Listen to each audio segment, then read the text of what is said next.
Hello, everyone. In this podcast, we will be discussing sensitive topics such as sexual assault. It's important to take care of yourself while listening. Some suggestions are listening while you're in a healthy headspace or knowing who you can reach out to if you become upset. Our 24/7 helpline for crisis calls based out of Central Florida is 407-500-HEAL. By contacting the national hotline at 1-800-656-4673, you can get support and learn about your local resources. There's always someone ready to help.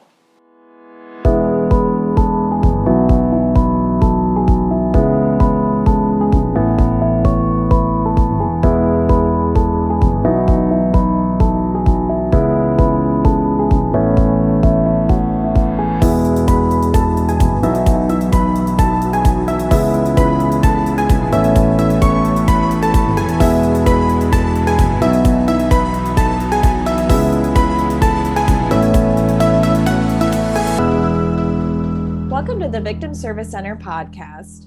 Here we sit down with professionals that serve survivors and victims of trauma or those who've experienced violence and have conversations about social issues. This week, we are talking about Margaret's story.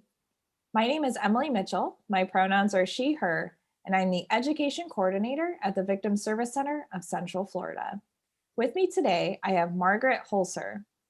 Margaret uses she, her pronouns and is a double Olympian and 3-time Olympic medalist in swimming, as well as a former world record holder. At the 2008 Beijing Olympics, she was awarded silver medals in the 200-meter backstroke and the 400-meter medley relay. Margaret is an accomplished public speaker and vocal advocate for victims of sexual abuse, having given speeches on Tedx and at various conferences and fundraisers around the country, and is currently the National Spokesperson for the National Children's Advocacy Center. In her speeches, Margaret shares her personal experience as a survivor of sexual abuse and focuses on lighting the path toward healing for other victims, their families, and friends. So Margaret, we are so excited to have you here. So thank you so much for being here today. Yes, I'm so excited to be here. Thank you guys for having me. And I also have joining us today and returning JoEllen Revell. So JoEllen uses she, her pronouns and is the Victim Service Center program director who oversees the advocacy, therapy, and forensic nursing department. She is a licensed clinical social worker with over 20 years experience in clinical and administrative oversight. So JoEllen, thanks for coming back once again onto the podcast. It's always a pleasure to be here. I'm very excited to have this conversation with Margaret. Yeah, me too. I'm super excited, Margaret. And just as a brief description of this podcast, this episode, April is Sexual Assault Awareness Month, which is a time to uplift and highlight this issue and talk about ways we can support survivors and help end sexual violence. So during this month, we will be releasing podcasts highlighting voices of survivors and their healing journeys, as well as advocating for victims' rights and ways we can all do our part in preventing violence. So this week, we are super honored to be hosting Olympic swimmer Margaret Hoelzer to chat about her experience with childhood sexual abuse, the common effects childhood trauma and minimization can have on survivors, and ways we can help support survivors of childhood sexual abuse. So with that, JoEllen, I just wanted to start off with some definitions like I normally do on my podcast, which is, that umbrella of sexual violence. We talk a lot about that and the terms that fall under it. So could you talk a little bit about that umbrella and some of those terms like childhood sexual abuse, sexual assault, things like that?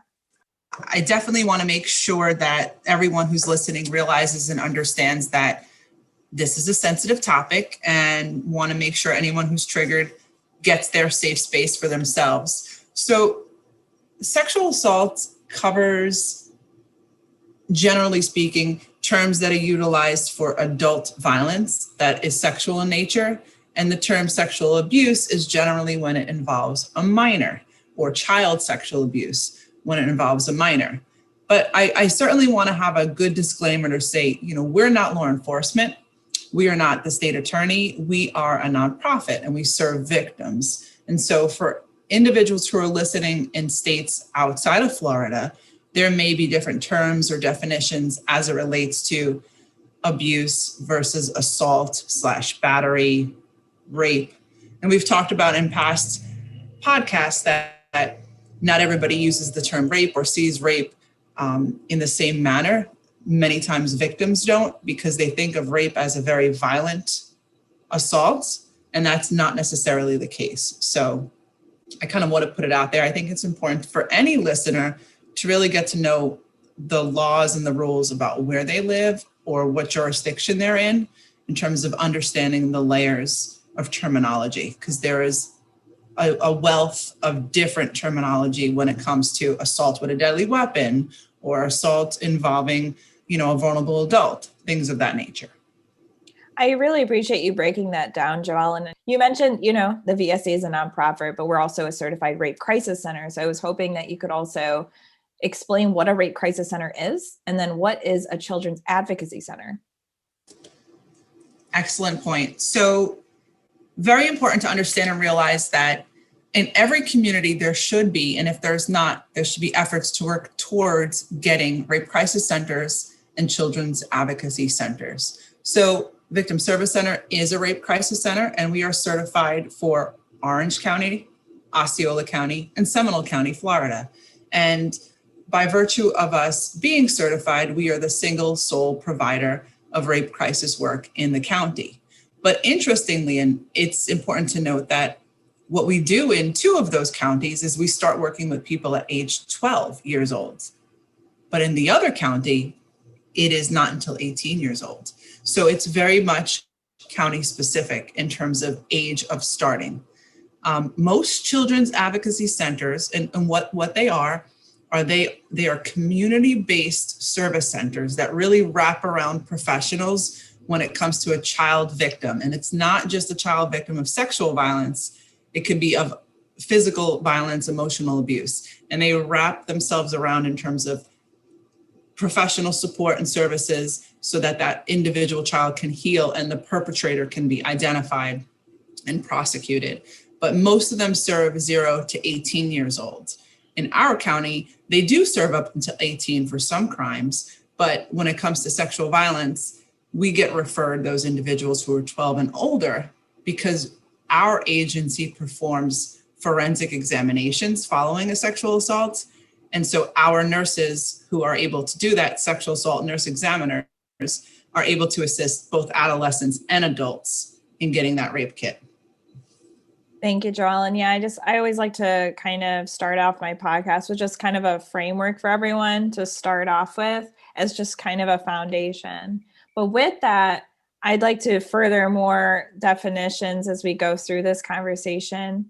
So Margaret, I was hoping you could maybe define exactly what grooming is, and can grooming actually expand beyond affecting just the victim? Absolutely. That's a great question. So grooming is essentially the perpetrator getting to know the child. And it's that process of asking them questions, finding out likes, dislikes. And it's honestly in a lot of ways not that different than a normal getting to know a person process.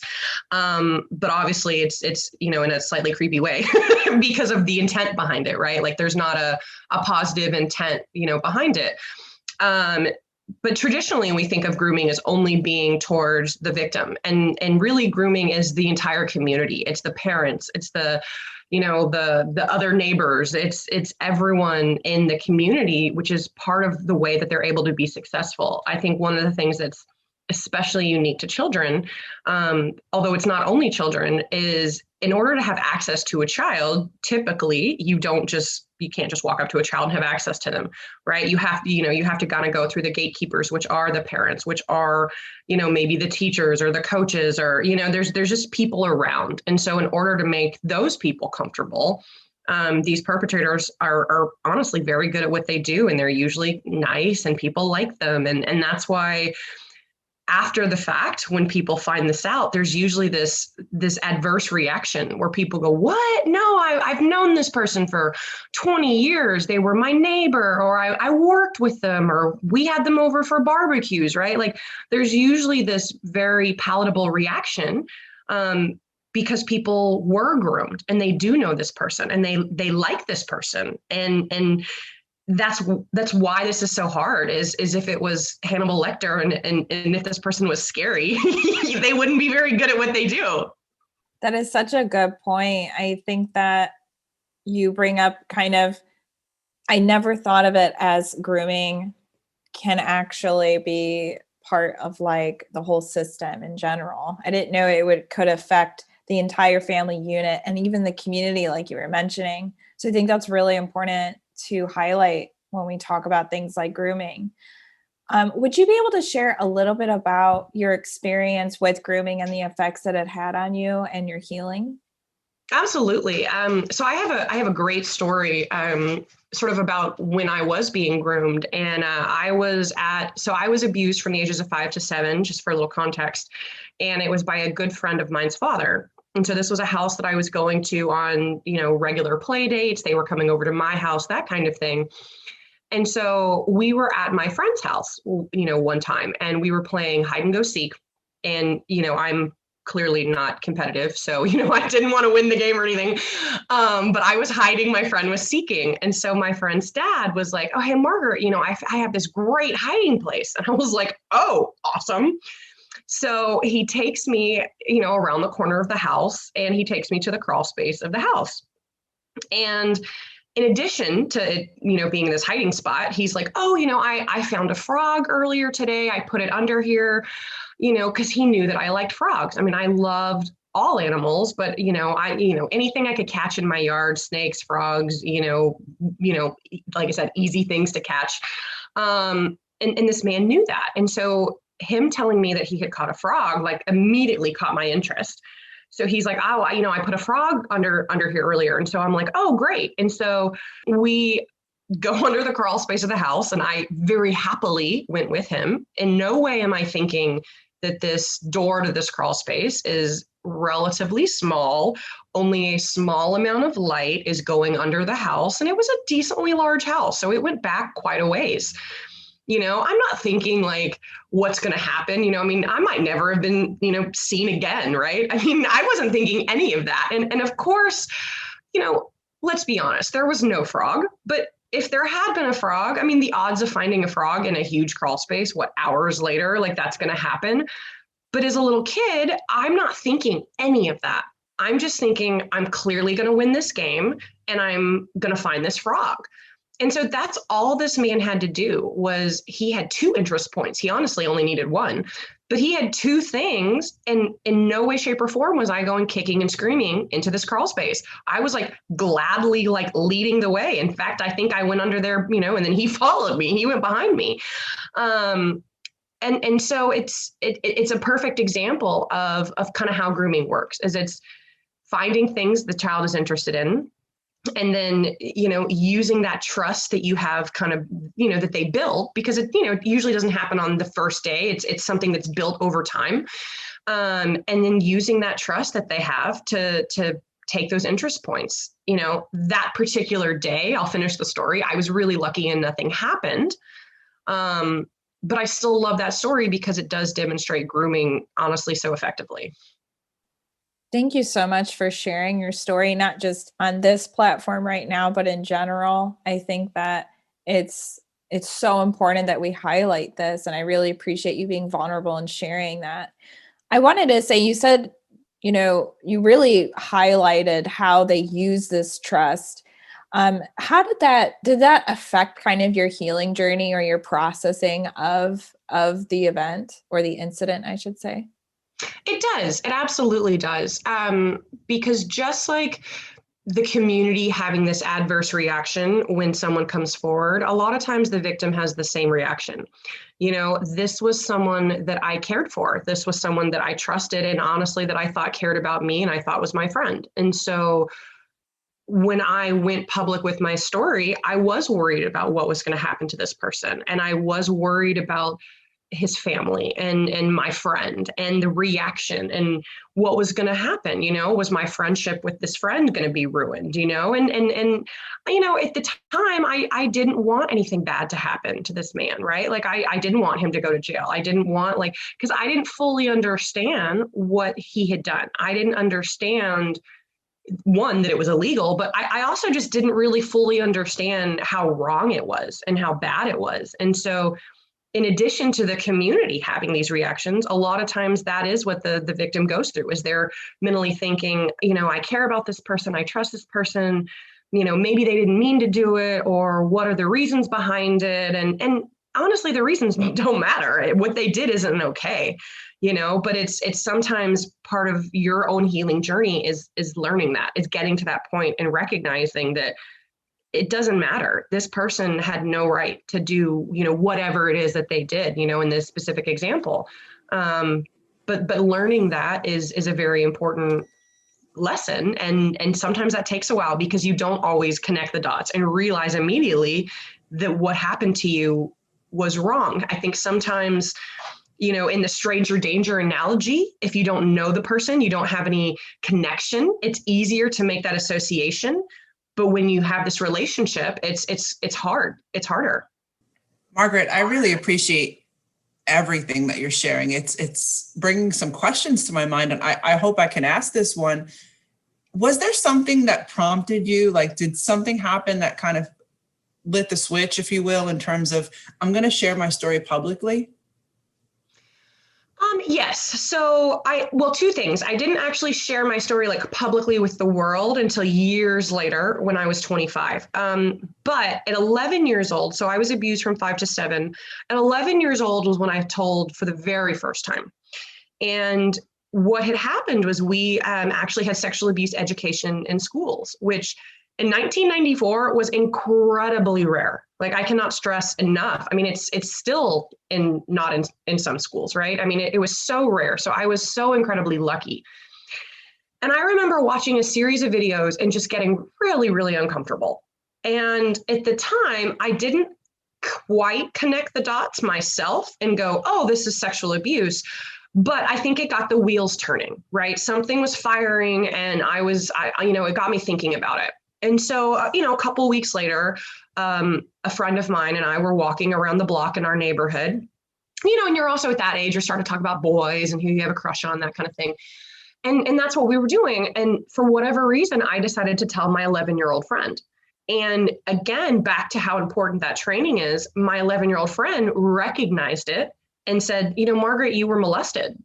Right. And molested is obviously not a word that every 11-year-old has in their vocabulary. Right.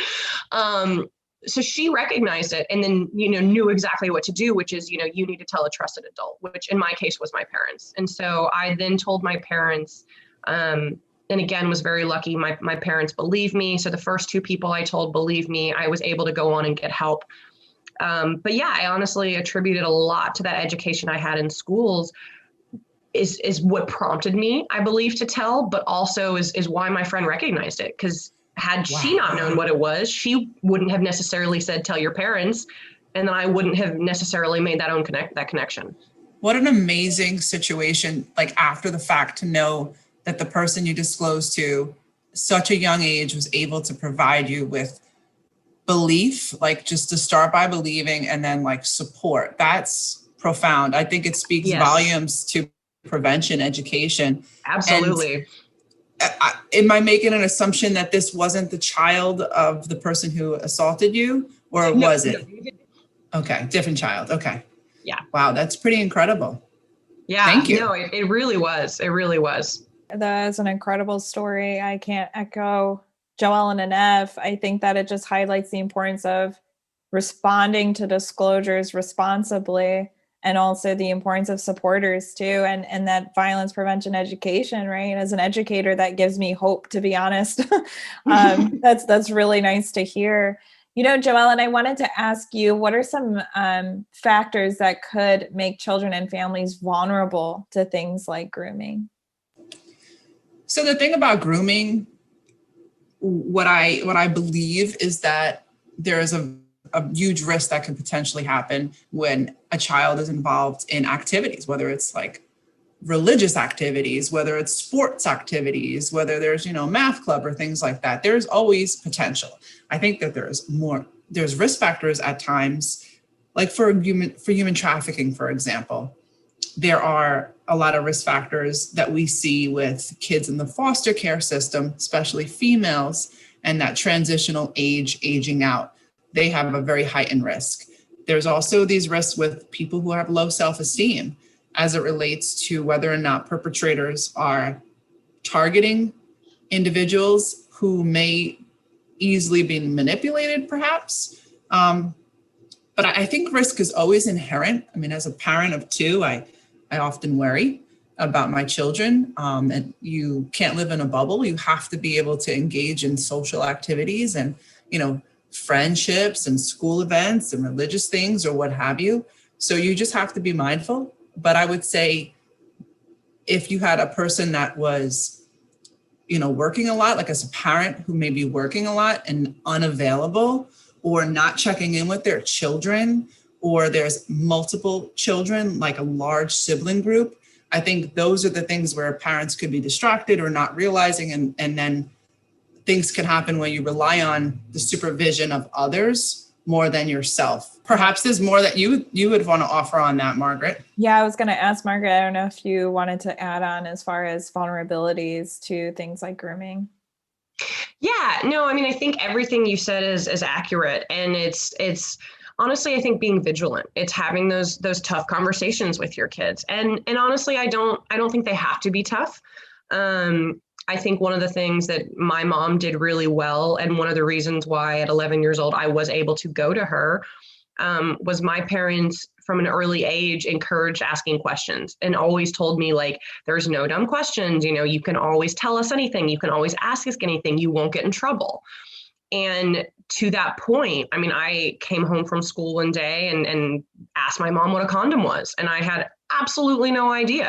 I'd heard the word at school and didn't want to admit I didn't know what it was, and for all I knew, I was asking, what some kind of exotic fruit was, right? I didn't know what it was. And so instead of freaking out or getting mad or going, where did you hear this? Why are you asking this? My mom very calmly answered it. And she answered it with an age appropriate explanation. And the beauty of it is I have absolutely no idea what she said. I don't remember it at all, which means it wasn't traumatic, right? Like it was just, whatever experience. But I think that the fact that she didn't panic or freak out, and I, because of that experience, I knew that I could then go to her. I could have those conversations. And so when the time came and I needed to talk to her, I could. And so I think it's the same thing with learning body parts and sexual abuse education. Is it's starting those conversations early, and it can be as simple as, you can always talk to me, you can trust me. I think one thing that's very important to tell kids is that there should never be secrets, and maybe explaining the difference between like a surprise and a secret. Like you might have a surprise birthday party. So, maybe we're planning a surprise birthday party for mom. So we're not going to tell her for a few days, but that doesn't mean we're not going to tell her ever. Right. So that being the difference of a surprise versus explaining a secret where you maybe don't tell the person ever. And so I think explaining that difference and saying, there's nothing that you can't, tell, your parents or your trusted adults, in your life. So that kids do know that. So then, when they do go to soccer practice or, sleepovers, that they have some of those red flags and they have those experiences where they go, oh, this seems weird. Maybe I should ask the question, or I should tell mom and dad. And then mom and dad need to follow up with that. Hey, at this sleepover, did anything, happen that made you uncomfortable? Or, what I mean? Just asking those questions. And again, it just goes back to what JoEllen said about being engaged. Absolutely. I can say you're 100% spot on. I think the fact that you and your parents had a rapport speaks volume, because if it was completely a new thing that you were asking and the response was so shocked, then it would show, okay, I can't ask questions again in the future. And exactly. So that's problematic. And so I love that it was a safe opportunity and it was an opportunity for your mom and you to kind of talk. It wasn't that significant, but it was significant enough that you actually remember it now. So it was positive. Exactly. I remember asking it, but I don't remember, like I said, her response. And to your point, I mean, kids will test the waters, right? They'll drop little hints because they want to know how the adult is going to react. It might be in the moment that they're trying to disclose, or it might just be that they're thinking about it. And so, they could have used the condom scenario as a testing. I wasn't testing in that situation. I just truly didn't know what it was. But the point is kids will do those things and then they will remember it, whether it's a test, whether it's not a test, they'll file that away and then go, okay, this was the adverse reaction. Can't talk to that person. They're not going to be able to handle it well. And so they kind of make a mental note of these are the people I can talk to and these are the people I can't. And then that absolutely affects, what they will and won't talk about in the future. Yeah, I think that the reaction that your parents had was so perfect because a lot of times, I think another thing that can keep people vulnerable to things like grooming is like this thing about shame, right? And if there's shame talking about sexual things, then that'll be another tool that predators can use as far as not like using shame to silence victims and things like that. So I love that it was just a no big deal question. And then with that, it just kind of opened the door for future conversations. So Absolutely. I love that. Love that. I wanted to shift the conversation just a little bit here. I know that a lot of our clients at the VSC are adult survivors of childhood sexual abuse. So JoEllen, with that, what are some common reactions that you would like to highlight? Definitely want to make sure to say that these are common reactions. They are not everyone's reactions. This is not a laundry list of, my story is worse than your story and these are, the symptoms I'm feeling. This is just informational purposes. So many individuals who have been assaulted, abused as a child do suffer flashbacks where they think about the episode, maybe in limited detail. Maybe it happens once every 10 years, but occasionally that might happen. Sometimes people experience flashbacks, much more frequently. Depression is very common in terms of individuals who experience childhood sexual abuse. Some individuals have extreme reactions and they have post-traumatic stress disorder and they have a very difficult time in new situations as it relates to that. There could be some physical things like sexually transmitted infections that could have happened as a result of the abuse and that it's kind of lingering in adulthood. But unfortunately, other consequences are self-harm, whether that's self-harm through cutting, self-harm through, eating habits, purging, things of that nature, sleep disturbances, panic attacks. So unfortunately, it's some negative consequences because they were a victim of something that an adult or another individual did to them, and it has deep-rooted and long-standing implications, unfortunately. Thank you, JoEllen. And the reason I ask that is because I hear a lot from survivors that they're feeling as though they might not be reacting, quote unquote, correctly to trauma. And I just want to highlight that it's very normal responses to things like trauma. It's also, like you said, it's not a laundry list, and also no one's going to feel all of these things. But I just like to normalize the common reactions, that what you are feeling is absolutely normal and how you're responding is normal too. And with that, Margaret, I was wondering, would you be willing to share some of the reactions that you felt yourself to your incident? Yeah. So I would say I actually was a little bit the opposite of some of those reactions. And it's been interesting. As I've been a speaker through the years, I've learned that more and more people actually have responded the way that I did as well. But I don't think it's talked about very often, and it may not even be studied, just because honestly, I don't even know how you would. It'd be difficult to track. But I think a lot of people, so basically what I did was I didn't feel good about myself, and I had that low self-esteem. So as an athlete, I felt like I was constantly throwing accomplishments into like this pit of despair, so to speak. So you'll find a lot of athletes that want to be better than people, or, like to feel like they have this elevated status. And in my mind, I was so far below people that I had to be an Olympian. I had to break a world record. I had to have straight A's in school just to level the playing field to get back to ground zero. I was never doing those things to be better. I was doing those things just to bring myself back up to normal so I could walk into a room with people and feel like I feel good about myself. And so I think sometimes it's hard to, like I said, measure, because when you have the kid who's really successful, we don't sit there and look at them and point fingers and go, well, what's wrong with that kid? But sometimes the reason for that success is not, it might be coming from a healthy place, but it might not be. It might be coming from a similar place to what I was doing, which is, like I said, never feeling like you're good enough. And so constantly just overachieving. Such an interesting point. And I think it's very important for people to realize the majority of people who come to agencies like ours for service, they do it because they're feeling the sense of depression, and they're encouraged by a loved one, a partner, a parent, because of some of these symptoms that are long lasting and lingering. And it's very rare to have anyone walk in the doors and somebody say, well, I'm a high achiever, so I clearly need a healing. I haven't heard that yet in all my years of providing service. So I would love to know how we can reach out and help more individuals who just haven't tapped into it. And, we always talk about the people who've disclosed and never disclosed, and, percentages of sexual assault victims, and us really not knowing.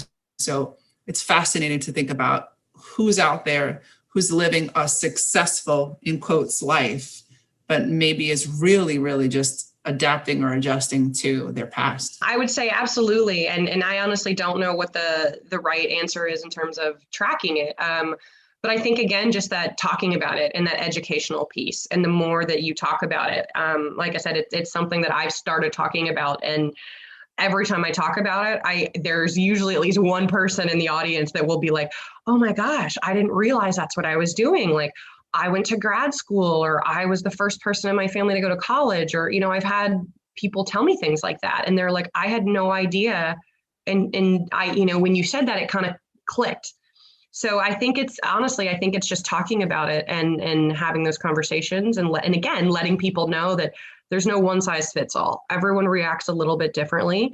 And I have been studying myself for a long time now. And so, sometimes you figure these things out about yourself, and other times other people help you. But, it's however you get there in terms of healing is that doesn't matter. It's the healing is what's important. Definitely. And I want to just thank you again for sharing your story. I think that this can really help someone who's listening who will also have that clicking moment that you were mentioning. I wanted to lean into it too a little bit more, because we talk a little bit about, on our podcast, we talk about like healthy coping mechanisms versus unhealthy coping mechanisms. So it seems like this overachieving kind of thing can be seen as like a positive thing by society, but we're seeing how it's not working with the healing journey aspect of it. So how did it kind of impact your healing? But also, what healthy coping mechanisms do you turn to now? And how do you maintain this balance of achieving versus overachieving? So there's a couple things there. I think as a kid, I actually do think being in sports was super, super helpful. I think because I had a natural outlet, honestly, for my energy, that's part of the reason why I didn't turn to drugs and alcohol and some of the more traditional things that people do. And, I think when you go through abuse, you have so many emotions, and you kind of don't know what to do with those emotions, right? And that manifests itself in this weird energy. And so I think because I was in a sport already, I had a place where I could go and just beat up on the water, right? Like I could just get rid of that energy, good, bad, negative, whatever. And nobody knew about it. Nobody questioned why you're working hard, right? And so that was a very healthy place for me. So I think that's always a good option. As an adult and sort of figuring out the kind of positive and the negative of what I was doing. That's been interesting. I mean, it's been interesting figuring out how to balance that. And some of that I think comes with maturity, but it is also having those conversations with myself and saying, okay, like, you don't have to be perfect. You don't have to, do everything. Like, people will love you, like someone will love you, and you have people that care about you in your life. And it is coming to an acceptance, for lack of a better word, and recognition and realizing that, because that sometimes can be hard. It's hard to let love in. It's hard to acknowledge it, I think, when it's there. And so that has definitely been something with an adult I've struggled with. I'm not a very trusting person. And, I can say all of the really close friends that I have, at some point, we've honestly gotten in like an argument, because I was always expecting them to leave. I was always expecting them to just kind of peace out. And at some point they just got mad at me and were like, Margaret, stop pushing us away. Stop expecting us to just leave. Like, we're not going anywhere. And wow. And then once they did that, I was just kind of like, oh, okay. Like, I was very like, once I accepted it, I was fine. But it was like up to this point. And then, like I said, it almost took having that conversation of them just being like, we are not going anywhere. Then I was like, oh, okay. Right. And it's been fine after that.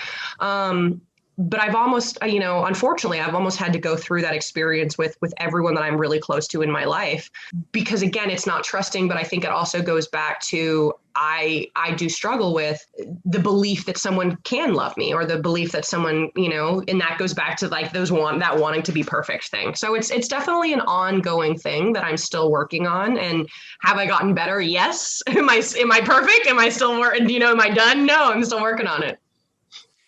I would love to ask, first of all, I could ask you 5 questions off what you just said, which is really exciting. But you said something early on when you were making your point that I really wanted to ask, because I never had an opportunity to speak to an Olympian before.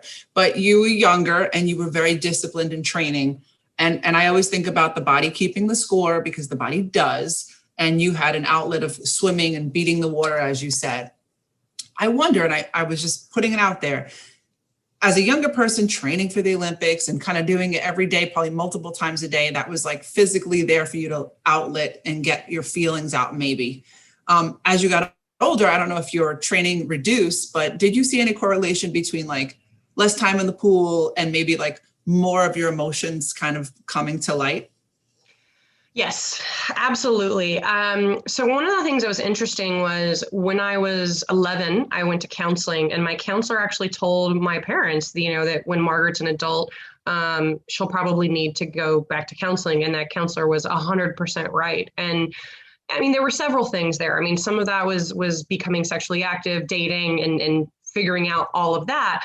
But also it had a lot to do with kind of what you're saying and starting to think about those things, which again, correlated a lot with, as you start dating, you start thinking about this trauma you experienced, and can sex be healthy? How do I do this in a healthy way and not be afraid? How do I have a relationship? How do I trust someone? So it brings up a lot of issues that make you go back and think about your trauma. And that absolutely, I would say, expressed itself in the pool. And interestingly enough, when I did eventually go public with my story in 2008, it was really hard for me I only swam for about 2 more years after that, but it was really difficult for me to continue training after that, because I think up until the point I had gone public, I always just had this like wall, this kind of exterior that I never let anyone penetrate. Like, no one could get over it. And all of a sudden, when I let that wall down, it was like the floodgates opened. And, try as I might, I couldn't get them back up again. And it was healthy to not get them back up again. But what I found, and I didn't know this was going to happen, was I also, for lack of a better way of saying it, I didn't feel like I was as tough in practice before, where I could put my head down and just grind it out and do these just really difficult sets and just push my way through it. I really struggled doing that after I had gone public with my story. And to me, I think I attribute that a lot with, because I was in a healthy place, I was transitioning and I was getting ready, I think, for the next step, but it did attribute, I think, to having that wall kind of come down, and emotionally being more vulnerable. But it, like I said, it made training more difficult, if that makes sense. It's really great to hear all the points that you brought up, because it's just an interesting thing. You actually really had to move from physical acceptance and coping to dealing with the emotions. And that is not easy. And I appreciate that you mentioned that you were in counseling as a child and as an adult. And I think it's important to say here, just going to counseling one time and saying, I've done counseling, that's great. I'm glad people are going.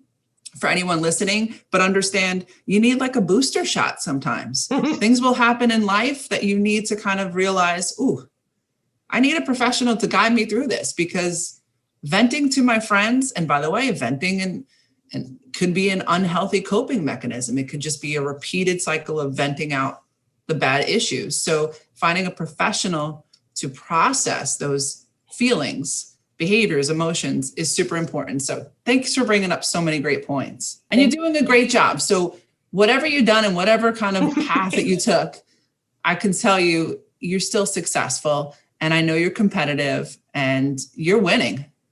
Well, thank you. Thank you. I appreciate that. Mm-hmm. I love that. And I just want to highlight kind of what you said, JoEllen, about, we always say that healing isn't linear. And I think that it shows a lot that, healing journeys look different for everyone, but also I think that it's a really awesome sign to know that you do need that booster shot, like you were mentioning, JoEllen, like knowing yourself, being like, hey, this thing is making me overwhelmed. I'm feeling, some past experience are coming up. I need to talk to someone about this. I think that's a really powerful and a empowering thing to have in your back pocket, knowing yourself that way. You mentioned, and again, I just want to thank you for all that you do for, survivors of sexual violence by sharing your story and being on this platform. You mentioned that you went public with your story in 2008. So I'd like to talk a little bit about that. Could you speak a bit about what it was like coming forward and sharing your story publicly, and, what made you feel ready to do so? And was it healing at all? Yes. So it was interesting. I have known since I was 11 years old that I wanted to be involved in some capacity in the sexual abuse prevention education world. And I didn't know what path that would take. I didn't know what that would mean. I was a psychology major in school, criminology minor.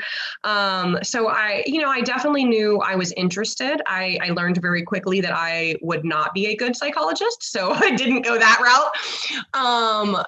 But I always knew I wanted to be involved. And somewhere in my early 20s, I thought, okay, I could tell my story publicly, and that could be something. And I made my first Olympic team at 21 years old in 2004, and thought about going public then, and was absolutely horrified by the whole idea. Was not ready in any way, shape, or form. And so just totally was like, not doing it.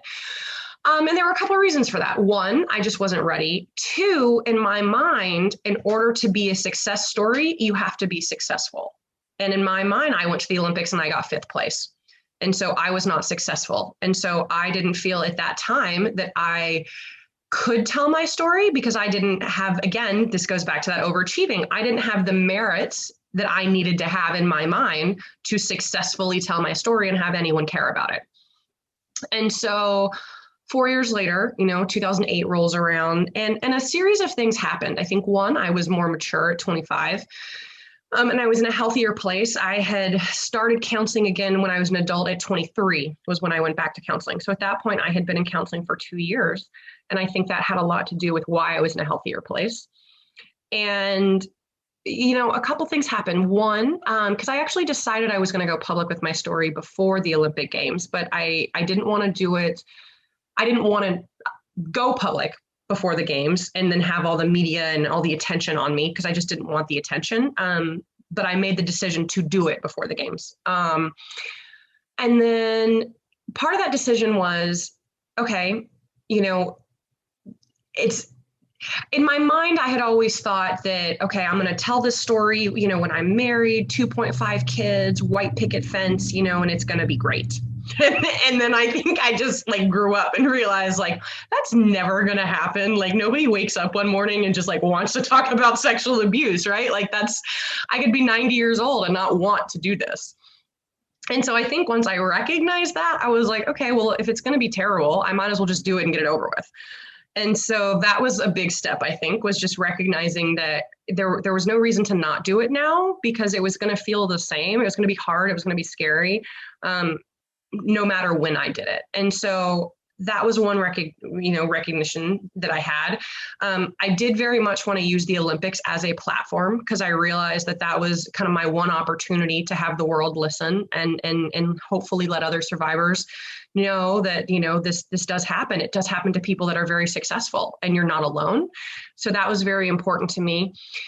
And then interestingly enough, I had an amazing Olympics, but I still didn't win a gold medal, and my world record was broken. And so after the Olympics, the fact that I still felt like I had enough value, and the fact that I recognized that I didn't need that gold medal, I think that was a really big step for me personally, because in my mind, that was sort of always the end all. That was the big goal, was having this gold medal, and that's when I can do it.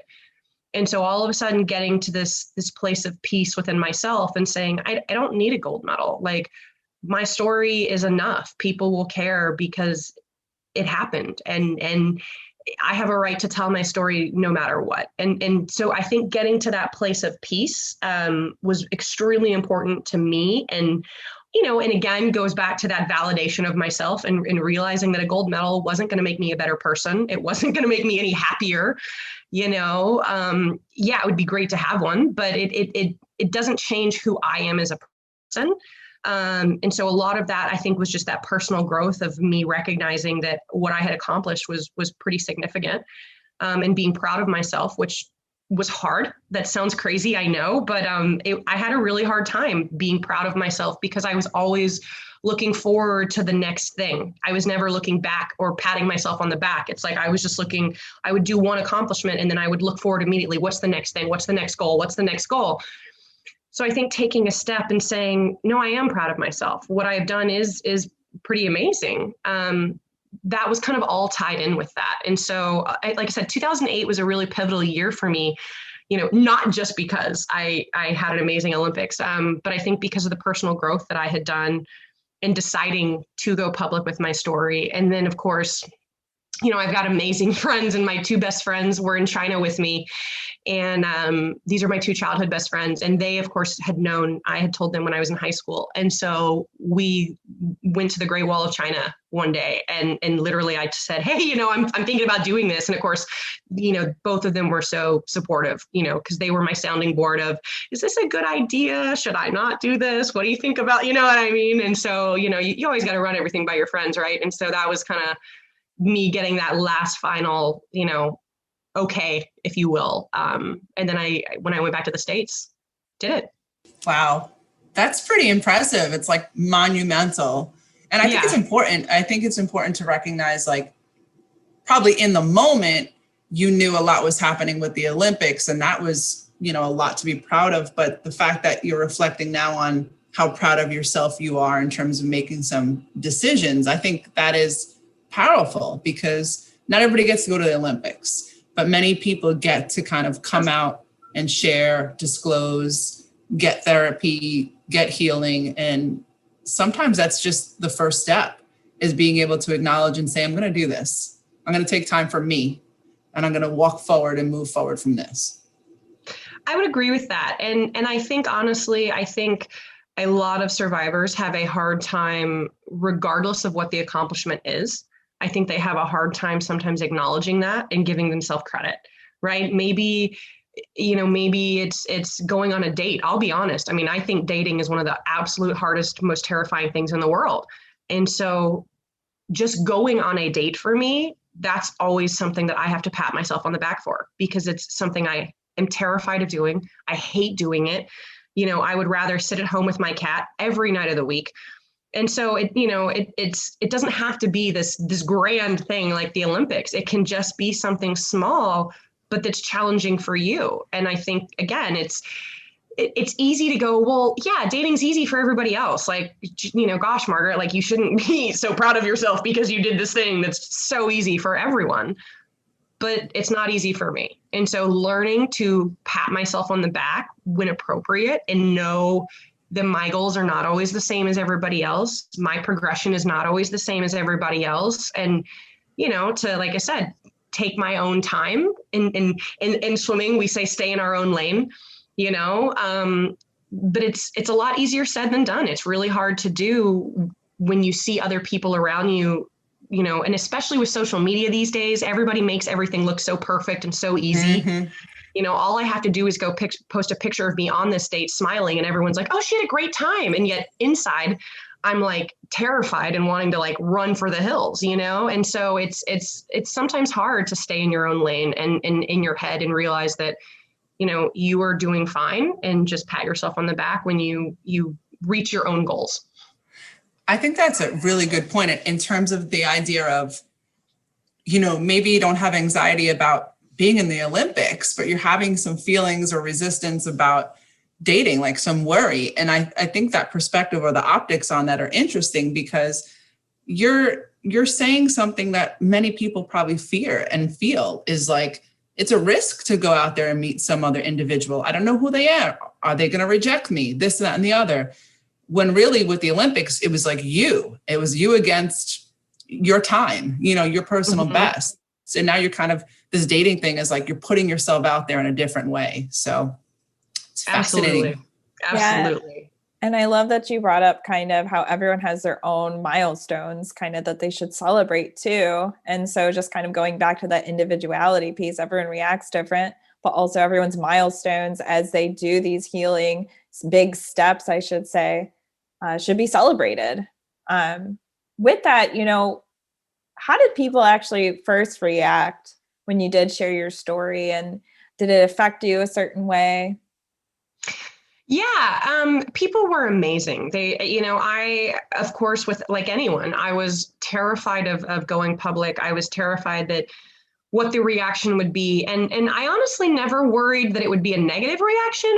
I was more worried that just everyone would be indifferent and no one would care at all. And then I would have this, I just told the biggest secret of my life and nobody even picks up the paper and wants to read about it. Nobody cares. And that was what my fear was. And so, when I had gone public, I had discussed a couple of different ways, with the people around me of how did I want to do that. And I could have gone public in my local newspaper. And I said, no, I don't want to do that. If I'm going to do this, I want to go big or go home. Right. And so I actually met with a reporter from the AP, Associated Press.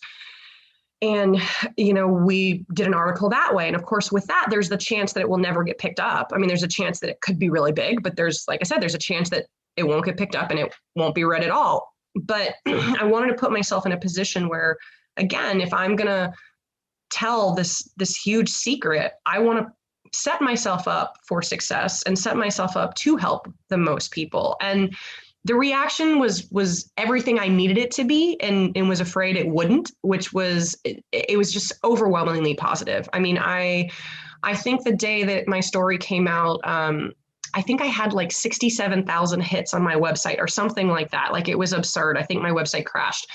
And I mean, it was so overwhelmingly positive. And that was never anything I had ever dreamed of. And I don't want to say it wasn't something I wanted. It just wasn't something I had thought about, right? I had hoped that I would help a few people and that people would read it. And then just having this outpouring of love and support was nothing I had ever even, I guess, allowed myself to think. And so it was a very healing experience to realize that it did matter and that people do care. And, there are other survivors out there and other people that go through this. And at that point in time, I actually knew one or two other survivors. Most of my childhood, I clearly didn't know any because, we don't talk about this, we don't share it. And so you tend to not know other people. And I think that's actually probably been my favorite thing since coming forward is people tell me all the time now their stories, and I'm always so honored by that, because obviously I know how hard that is and what a big deal that is to tell someone. But realizing that you're not alone, I think that's the biggest power is telling your story so that others know. But then the same thing, whenever anybody tells me their story, it just reminds me that I'm not alone in this. I love that. Thank you so much. It sounds like it was definitely healing, and it's great to hear that there was an outpouring of positivity. And Absolutely. that I think that that's a great sign, right? You mentioned something about you were afraid that people would not, they would be indifferent to it. So I wanted to ask, JoEllen, what are some effects that minimizing a survivor's emotions and experience can have on the healing journey? Well, I definitely want to say that, I believe when someone else is minimizing emotions, it's emotional abuse. Like, it's a tactic. It could be passive, it could be aggressive, but most of the times it's very, very subtle. And it's like a power and control thing. So like in an abusive relationship, minimizing happens. But now if you look in terms of the support or minimizing the support that people receive, that happens often. We work with not just the primary victims of sexual violence, but also their family members. And through that process, we do hear and see firsthand some of the subtle ways that individuals are indicating, like, maybe this wasn't as severe, maybe this wasn't as difficult. And I believe that that's a person's defense mechanism. They're kind of rationalizing an event and putting up these protective factors in their mind of why this couldn't have happened, or what were the signs, symptoms, and what the flow chart of how this happened in order to kind of like personally or emotionally defend themselves. I really want to just kind of say, like, there are reasons to minimize certain things. Like, if you're in a crisis situation and you are experiencing a flood of emotions, but you have children to take care of, you have a job to do, it's normal and healthy to, in the moment, minimize the experience so that you can get through the short term. But it shouldn't happen persistently and over time for the long term, because that will debilitate the healing. If I was going to say a message to anyone out there, I hope that message would be what Margaret mentioned earlier, that people that she disclosed to believed her, and they just left it at that. Just leave it at that, be supportive and believe them, and connect individuals with professionals, because it's wonderful to have loved ones support us. But at a certain point, sometimes they're holding a lot of space emotionally that might be best suited for a professional to do. So there's no bias, there's no kind of hard feelings. God forbid that relationship becomes estranged, and now like the secrets of your life are sitting with someone instead of with a professional. So these are the kind of things to consider, and ultimately understanding that minimization has its point and its purpose at times, but in the long run, it can be very damaging. Absolutely. And, Margaret, at the beginning of this podcast, we defined that umbrella of sexual violence. And when we met previously to discuss this podcast, you mentioned that at one point during your processing that, I'm not a rape survivor, so it's not so bad. Others have it worse. So we just talked about, minimization and things like that. Did you find yourself kind of internalizing and like minimizing that experience, and how did that affect you? And then how do you now advocate for yourself and move past that minimization? Absolutely. That actually was probably one of the main reasons that I was scared to go public with my story. Was I wasn't raped, thank God. But because of that, I just always felt like, well, what happened to me really wasn't that bad. There are so many worst case scenarios. And so in my mind, because it wasn't, the worst case scenario, that kind of led into that narrative that I just felt like, well, my story's not that bad. And no one's going to want to hear it. And I don't deserve to talk about it because other people have been through worse. And I think that's obviously a really damaging train of thought. And so for me, getting to a point again of realizing that my story mattered, and understanding it. I mean, a lot of my understanding was recognizing that I was groomed. And part of the reason why I struggle with trust is because of that grooming process. And so it wasn't this, one hit wonder. It was this journey for 2 years that I was on, all of a sudden to have the rug pulled out for me and realizing that this person had been hurting me the whole time.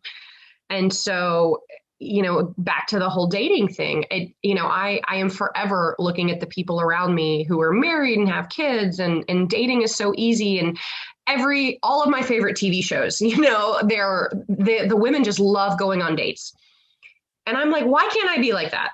Like, how do these people, one, enjoy this? And why am I not like that? How is it so easy for them? And so I'm so hard on myself. And again, I think it goes back to that understanding of, okay, for 2 years, you had someone systematically setting you up to harm you.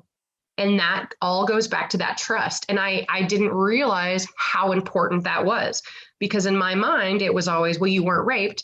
So dating, sex, it shouldn't be a big deal.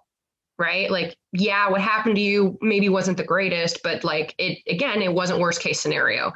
And so I think understanding your own trauma and kind of sitting down with it, taking it to lunch, so to speak, and recognizing the effects, right? And I think the time frame for me, the grooming process for me, that has had a lot of effects on my adult relationships and my own healing. And again, once I've kind of figured that out, it's like I've given myself permission to say, okay, like, one, I'm allowed to talk about my story, but two, I'm allowed to heal in my own time. And nothing is too small. I mean, none of this is okay.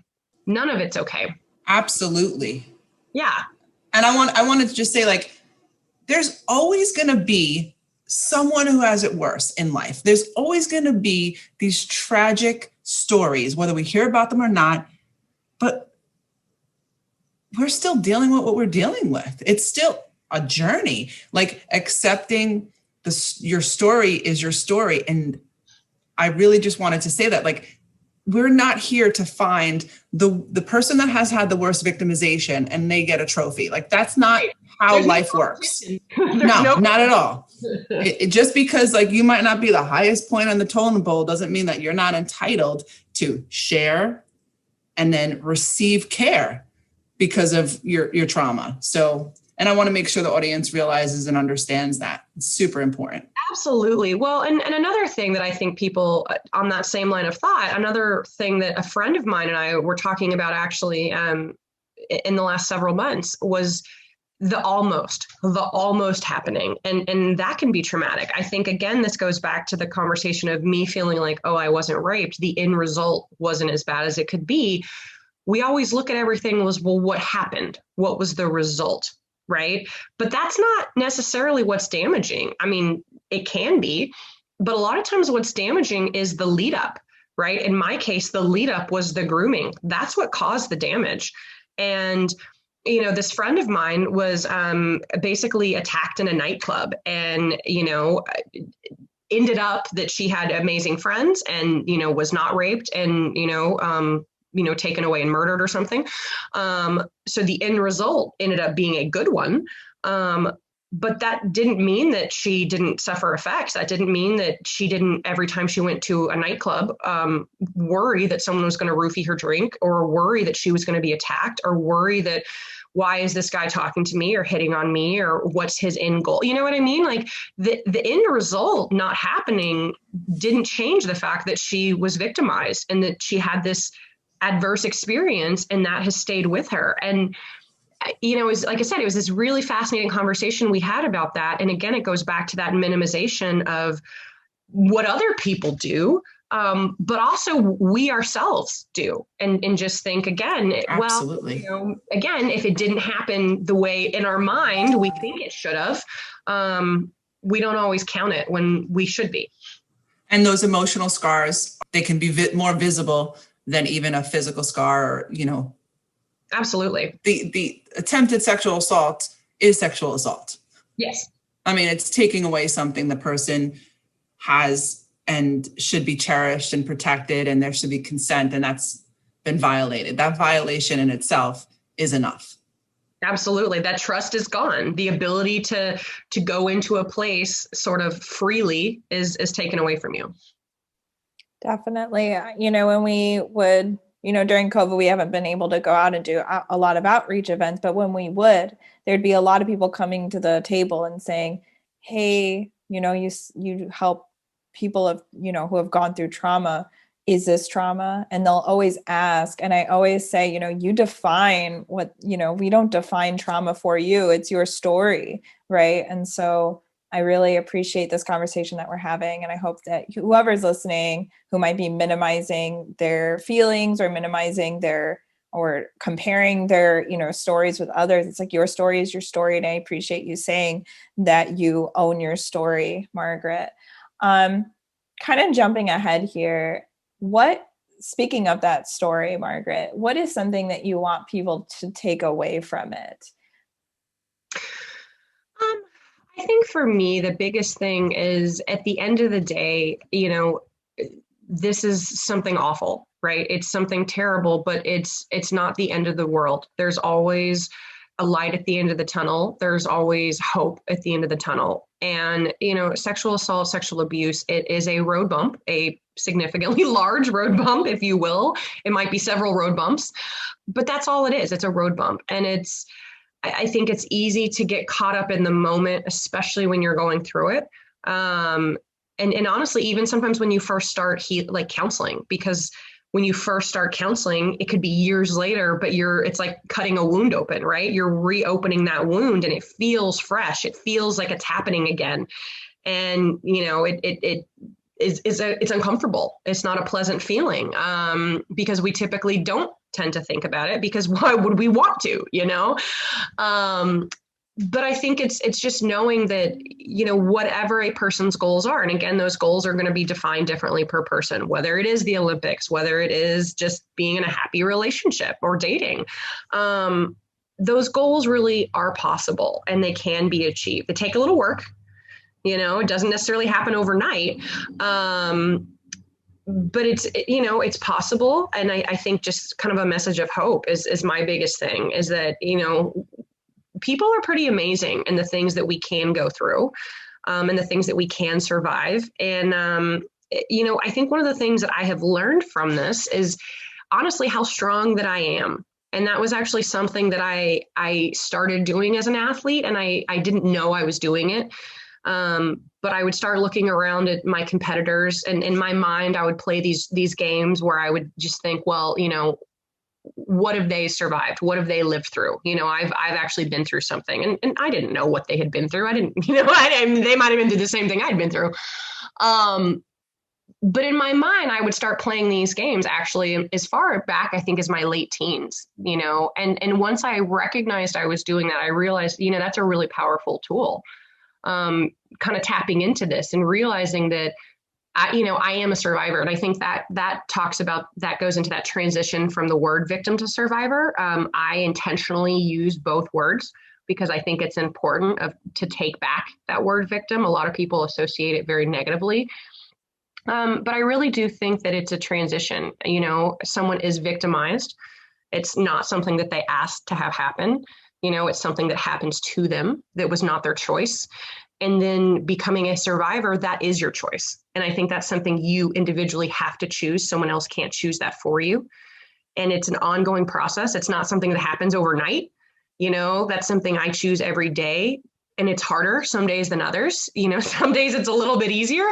But it's something that I choose, and it's something I'm constantly working towards. And I think just by definition of working towards it and trying to heal and trying to get better, that to me is what becoming a survivor is it's taking back control of your life in whatever way that is.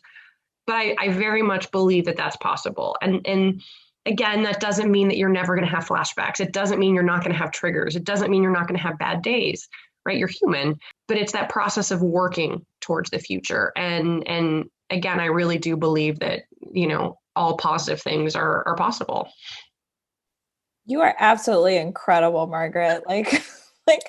I'm like, there's so many chills happening right now. I just heard so much in that, like empowerment and that agency and the owning of the word survivor. And also I want to highlight, taking back the word victim too. Absolutely incredible.